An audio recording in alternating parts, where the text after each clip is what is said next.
ایمان یقین کو کہتے ہیں، اعتماد اور بھروسے کو کہتے ہیں. اور ایمان کی تعریف اس طرح ہے،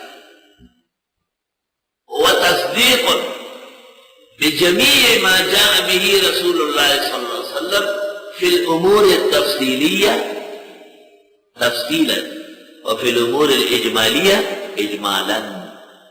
ایمان کا یہ مطلب جو متکلمین نے بیان کیا ہے، یہ تصدیق کرنا ہے جناب نبی کریم صلی اللہ علیہ وسلم کی کہ جو کچھ آپ تفصیل سے لائے ہمارا تفصیلی ایمان ہے، اور جو اجمالاً آئی ہے ہمارا مجمل ایمان ہے. تو ایک ایمان مفصل بنا اور دوسرا ایمان مجمل بنا. آمنت باللہ کی دو قسمیں آ گئی. الذین یؤمنون، وہ لوگ جو ایمان رکھتے ہیں. ایمان مقصود اصلی ہے. اللہ اکبر.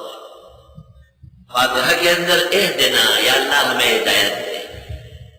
یہاں فرمایا ہدایت میں ایمان بنیاد ہے، بغیر ہدایت کے ایمان نہیں مل سکتا. آگے چل کر آپ پڑھیں گے پارہ اول کے اندر اخیر میں فَإِنْ آمَنُوا بِمِثْلِ مَا آمَنْتُمْ بِهِ فَقَدْ اهْتَدَوْا. ہدایت جب پوری مل جاتی ہے تو ایمان مکمل ہو جاتا ہے.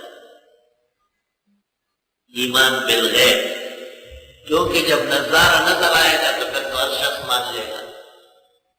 عند الموت کوئی بھی کافر نہیں رہتا. تمام کفار شور کرتے ہیں اور روتے ہیں کہ ہمیں موقع ملنا چاہیے، لیکن اللہ تعالیٰ کہے گا نہیں، ہم نے آپ کو موقع دیا تھا، آپ نے ضائع کیا ہے.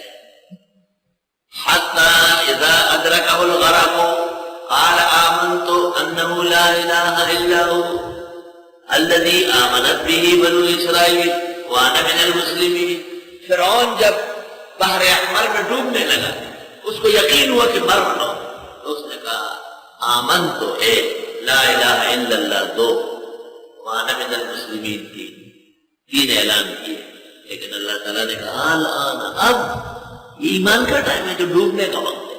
وقد عصیت قبل، اس سے پہلے تو شیطانی کرتا تھا. وکنت من المفسدین، اور کس قدر فسادی تھا. ایمان کا وقت تو آپ ضائع کر چکے ہیں. تو ایمان کا مطلب وہ تصدیق بجمیع ما جاء به رسول اللہ صلی اللہ علیہ وسلم تصدیقا تفصیلیا فی الامور التفصیلیہ وتصدیقا اجمالیا فی الامور الاجمالیہ.